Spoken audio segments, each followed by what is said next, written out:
Imagine sitting on a bus, hearing a stranger tell a kid they don't belong there.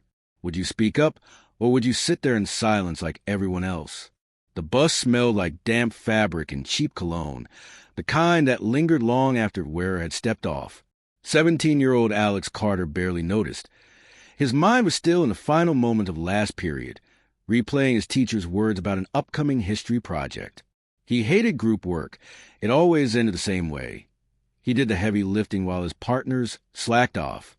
As he adjusted his backpack and found his usual seat near the middle of the bus, he barely registered the woman a few rows ahead. Martha Jones, at least that's what the name on her leather purse said, sat stiffly clutching the handles like the bus might suddenly tip over. She was the type of woman Alex had learned to ignore, older, tense, carrying herself like the world owed her something. The bus creaked forward, merging into traffic. A group of kids from a different high school laughed loudly near the back, their voices bouncing off the scratched-up windows. A man in a construction vest sat up front, tapping his knee to a beat only he could hear. Alex pulled out his phone, hoping music would drown out everything. But before he could put in his earbuds, a sharp voice sliced through the chatter. "I don't know what this city is turning into." It wasn't directed at anyone in particular, but it was loud enough to make Alex glance up. Martha was shaking her head, her lips pursed in disapproval. Her eyes flicked toward him for just a second before she looked away. Alex had seen that look before. On teachers who expected less from him, on store clerks who watched him too closely, on neighbors who pretended not to see him when he walked by. He turned back to his phone. Not today. He wasn't about to let some bitter, old woman ruin his ride home. But the thing about people like her, they don't stop at one comment. The bus rolled on, but the air inside felt different now, like something was about to break. The bus lurched forward at a red light, sending a ripple through the passengers. Alex gripped the handle of his seat, steadying himself. He had almost convinced himself to ignore her, to let it roll off his back like he always did. But Martha wasn't finished. "This used to be a nice place," she muttered, louder this time. A few people glanced in her direction, then quickly looked away. No one wanted to get involved. Alex stayed silent, hoping she would stop. She didn't. Kids these days have no respect. Coming in, taking over, acting like they own everything. Makes you wonder where they even came from. That was it. Alex's fingers curled around his phone, his pulse kicking up a notch. His mother's voice echoed in his head. "Pick your battles, Alex. Some fights aren't worth it." Maybe this was one of them. Maybe he should let her talk and keep his head down. But then she turned fully toward him, her eyes narrowing, like she had finally decided who to aim her words at. "You don't belong here. Go back to your own country."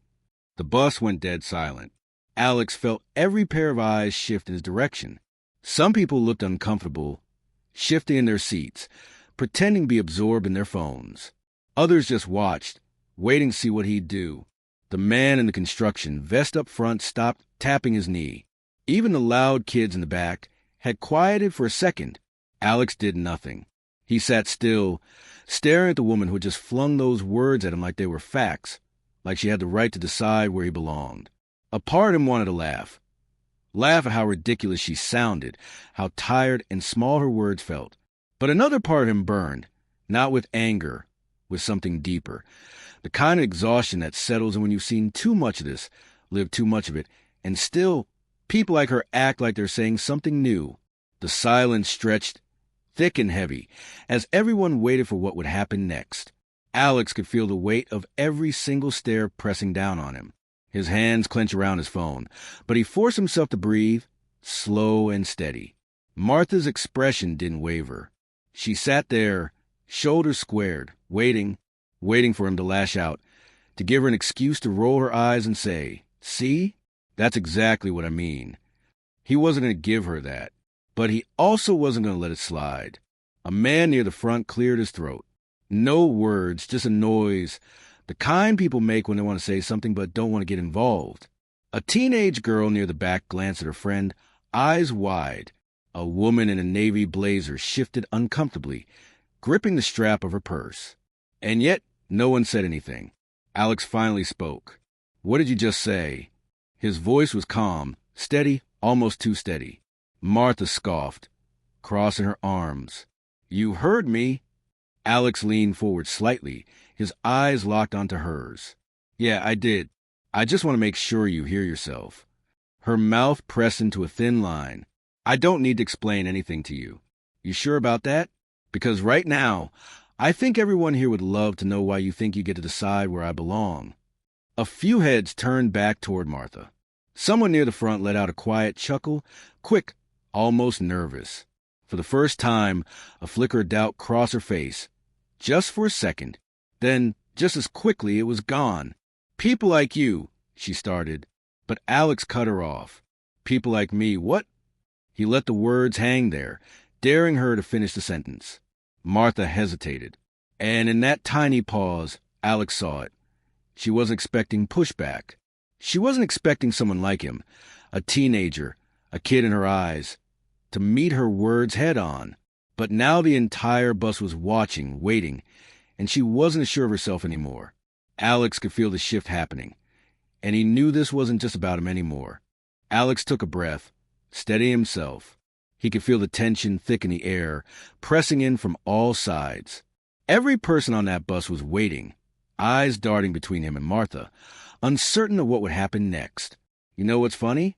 Alex said, his voice calm but firm. You're sitting here telling me to go back to my country, like this country doesn't belong to people like me. But tell me something.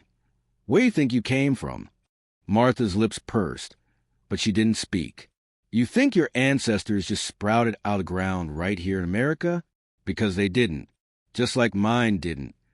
A few murmurs rippled through the bus. Someone near the front nodded slightly, just enough for Alex to notice.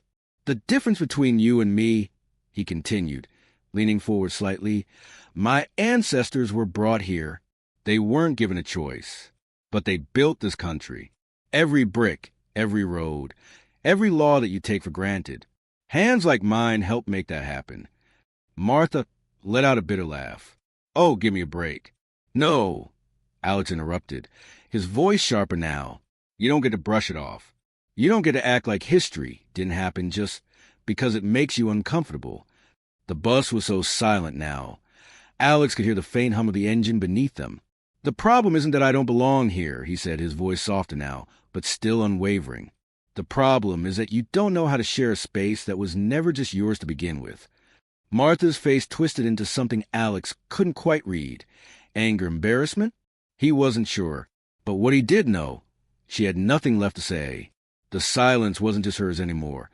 It belonged to everyone on that bus who had stayed quiet for too long. The silence stretched, thick and heavy, pressing against every corner of the bus. Martha's lips parted like she wanted to respond, to claw back some of the power she had just lost. But nothing came out. She had spent her whole life saying things like this, assuming no one would challenge her.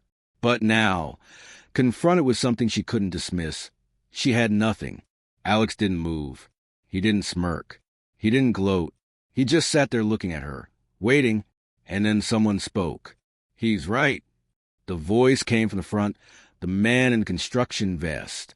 His words weren't loud, but they were firm.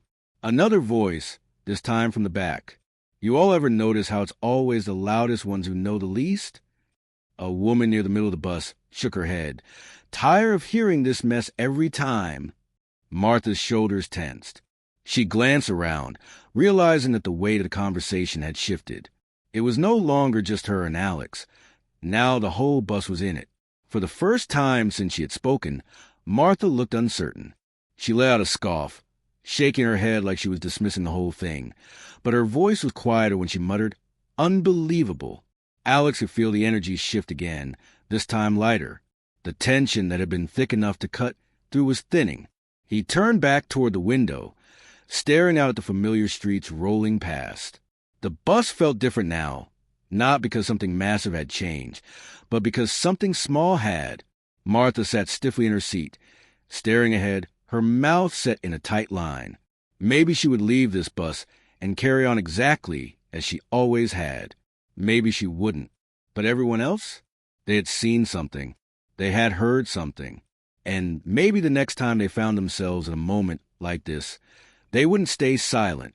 Alex exhaled, feeling the weight lift just a little as the bus continued on its way.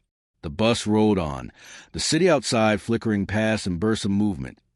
Street signs, traffic lights, storefronts with flickering neon.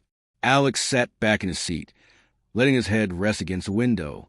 His pulse had finally slowed, but he could still feel the lingering heat of the moment pressing against his skin.